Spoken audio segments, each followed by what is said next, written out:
شكرا يا ربي شكرا هديت قلبي شكرا. Ibu-ibu dengerin, ibu-ibu itu tidak punya kewajiban 1% pun untuk cari nafkah. Nggak punya. Wah Ustaz, ini termasuk diskriminasi kata dia. Masa perempuan nggak boleh kerja? Bukan nggak boleh kerja. Kita katakan kewajiban memberikan nafkah di dalam Islam itu 100% kewajiban suami. Mungkin kita berpikir enak banget suami seperti itu. Enggak, yang enak ibu-ibu. Yang enak itu ibu-ibu sebenarnya. Tapi sebagian wanita ini udah rusak nih. Udah rusak pemikirannya. Ia terpengaruh dengan budaya barat. Di mana di barat itu? Ana cerita. Ada seorang syekh dari Saudi sana berangkat ke tempat air terjun yang besar tuh, Niagara. Di Amerika sana ada air terjun yang besar. Dia nonton itu. Dia kepingin tahu melihat kebesaran Allah dengan pakaian gamisnya, dengan surbannya. Ya banyak yang nonton orang-orang barat, perempuan-perempuan, cewek-cewek di sana. Dilihat nih ada yang paling aneh nih pakaiannya. Sama cewek-cewek barat yang pakaiannya mini-mini dipanggil tuh, "You come here." Kata saya, "Hah? Iya." Tanya, "Ente dari mana?" kata. "Dari Arab sana." "Iya, dari negeri Islam," kata dia. Masya Allah. Apa kata perempuan-perempuan itu? Kita dengar kalau perempuan-perempuan di sana itu dizalimin. Gak boleh keluar rumah, gak boleh kerja, kata dia. Oh, kata syekh ini, ente salah informasi.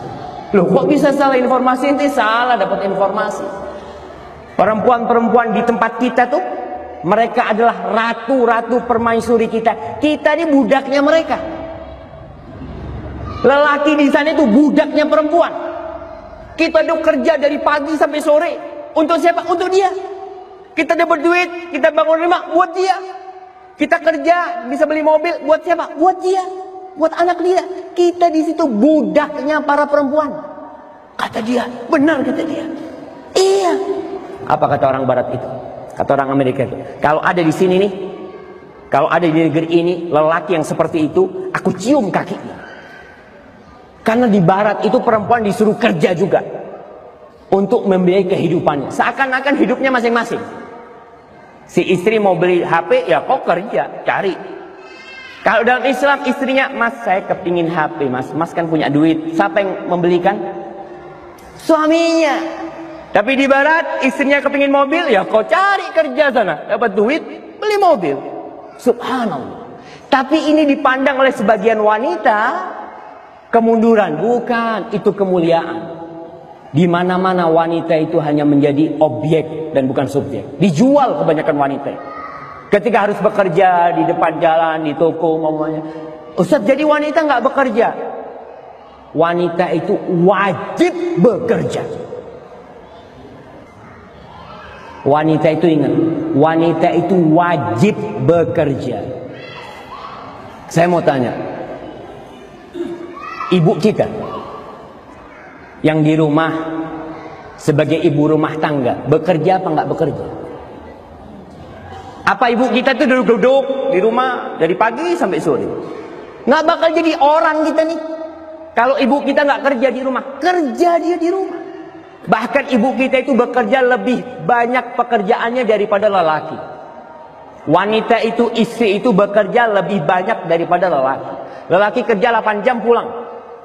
Wanita bekerja 24 jam dia bekerja. Kemudian ada orang mengatakan perempuan yang di rumah itu tidak bekerja, haram kau mengatakan itu. Bohong. Ini termasuk pembodohan kepada publik. Ketika kau katakan ibunya presiden-presiden tidak bekerja, yang hanya menjadi ibu rumah tangga, jika kau katakan tidak bekerja, itu satu pembodohan kepada publik. Mereka bekerja dari pagi sampai pagi lagi. Mereka tidak pernah libur. 24 jam kali 30 hari sebulan. Kali 20 tahun sampai anaknya dewasa, dia bekerja terus. Bahkan ketika anaknya keluar rumahnya, ibu tidak pernah berhenti bekerja. Dia tetap bekerja. Tapi kadangkala kita berpikir bekerja itu harus yang mendatangkan uang. Kalau kita berpikir bekerja itu hanya yang mendatangkan uang, akan muncul di depan nanti generasi-generasi yang jadi begal, generasi-generasi yang jadi perampok, generasi-generasi yang tidak pernah mendapatkan kasih sayang ibundanya, yang dia hidup besar di jalanan, mana ibunya nggak ada, bapaknya nggak ada. Siapa yang ngurus anaknya? Ya nggak tahu, dia di rumahnya. Subhanallah. Jadi yang mengatakan wanita tidak bekerja, dia pembohong besar. Wanita bekerja di rumah. Kita lihat istri kita, dia yang membuatkan bagi anak-anak kita susu. Dia yang ngajarin anak kita alif, ba, ta, sa, ngajarin anak kita berdiri, ngajarin anak kita ngomong. Ketika anak-anak pulang sekolah, istri kita ngajarin dia, masakin buat kita, jagain anak-anak. Apa itu bukan pekerjaan? Kau bilang itu bukan pekerjaan? Ya, itu pekerjaan, nggak dapat duit. Maka dari itu suami nih, ini yang jadi masalah. Banyak suami yang nggak benar ngasih nafkah sama istrinya. Wajib kita ngasih nafkah pada istri kita. Dia di situ ngurusin anak kita, ngurusin rumah kita. Maka kewajiban memberikan nafkah 100% itu kewajiban suami. Ustaz, kalau suaminya nggak mampu gimana? Ya, silahkan mau dibantu suaminya umpamanya. Karena ada di antara sahabat Nabi Ibnu Mas'ud. Ibnu Mas'ud ini bukan orang kaya, dia miskin. Istrinya pandai membuat tenunan, anyam-anyaman gitu ya. Istrinya itu kalau dapat dia jual buat makan, nggak apa-apa. Jadi perempuan bekerja selama dalam koridor yang syar'i dan memperhatikan tugas wajib dia sebagai ibu buat anak-anaknya, sebagai istri buat suaminya, maka nggak masalah. Ingat para suami, kita yang wajib mencari nafkah buat istri kita. Ini adalah ajaran Islam, memuliakan Islam. Islam memuliakan para wanita.